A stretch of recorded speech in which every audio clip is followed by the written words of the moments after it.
The trial pitting two of the world's biggest tech billionaires against each other has come to an end. A federal judge in California today dismissed a lawsuit from Elon Musk against the maker of ChatGPT after a jury found that he exceeded the statute of limitations. Musk claimed that OpenAI, which he co-founded, had betrayed its original mission of developing artificial intelligence for the good of humanity when it added a for-profit arm.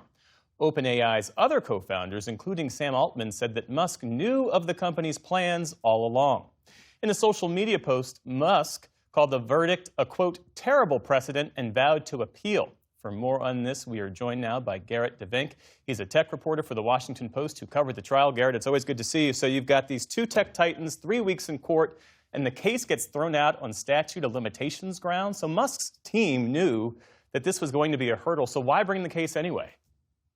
Yeah, I mean, it's interesting. I mean, this definitely came up before the trial. A lot of people were asking, wait, if this was statute of limitations, why did we even go to a trial? And the judge, ordered this trial because there was a fact discrepancy. There was different opinions about when Elon Musk knew what about OpenAI's transition. And, it was a bit of an open question. And a part of the trial was definitely trying to figure out, okay, did Elon Musk know that OpenAI had made certain steps towards becoming a for-profit, towards taking on investment from outside investors?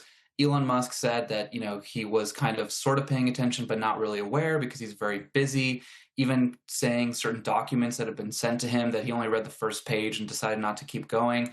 And so that's really what the jury said. So there was a trial here. There was a trial saying, when did he know what? And of course, we talked about a lot of other things that did not actually come to play in the jury's decision. But yeah, we're here on statute of limitations. Elon Musk says he'll appeal, so maybe we will get another run at this. So during the case, what was OpenAI's response to Elon Musk's argument? Yeah, so Elon Musk's argument, if you go beyond the statute of limitations, complicating factor, was that OpenAI stole a charity, that this was a nonprofit. It was meant to be founded for the benefit of all humanity, and that you can't turn that into a for-profit that then the people who are invested in it become, fabulously wealthy, which is true in terms of some of the OpenAI investors, including some of its executives. The company said, look, you were there when we had all these conversations about starting a for-profit arm. You agreed with it at the time, and the company is still controlled by a nonprofit board. So there's really nothing here for you to complain about. And so those are kind of the questions that we are not sure exactly how the jury would have ruled if they had gotten to them. But that's really what a lot of the trial was about. And what more did we learn about Sam Altman, especially from his former colleagues who questioned his trustworthiness? Yeah, I mean, one of the really interesting things here is that even though OpenAI walks away from this with a win, it was a pretty damaging and sort of embarrassing season for them, right? I mean, we had a lot of details about fighting going on at this company early on when it was founded. And we got a lot more details about, the incident when Sam Altman back in 2023 was fired and then rehired 5 days later. A lot of the former OpenAI board members, former OpenAI executives who worked very closely with Sam Altman over many years reiterated their claims in court that he is manipulative, that he has shown a pattern of lying. And so even though Sam Altman is still in this position, the people he works with now publicly support him. These are questions that have kind of swirled around him for many, many years. And this trial definitely boosted those questions. And I don't think that they're going away anytime soon. Does this make it harder for OpenAI to go public? I think it will probably be a question that, OpenAI's critics kind of throw at it.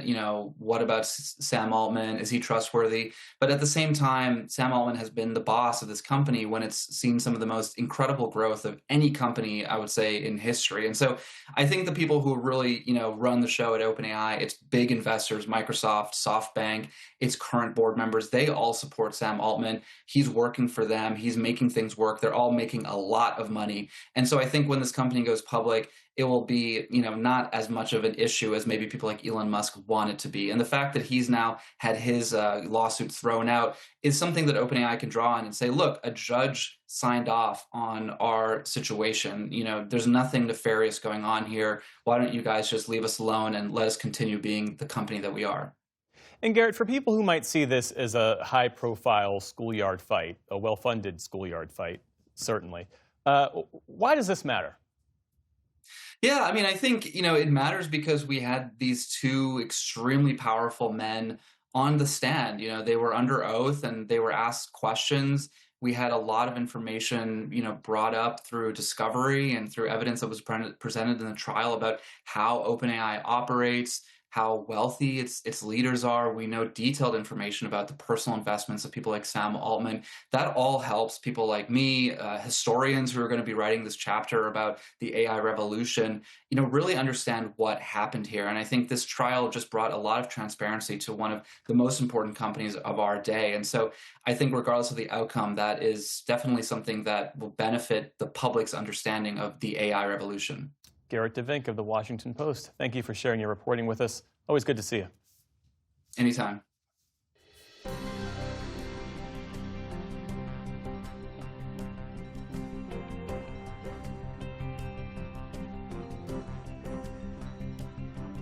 Support journalism you trust. Support PBS News. Donate now, or even better, start a monthly contribution today.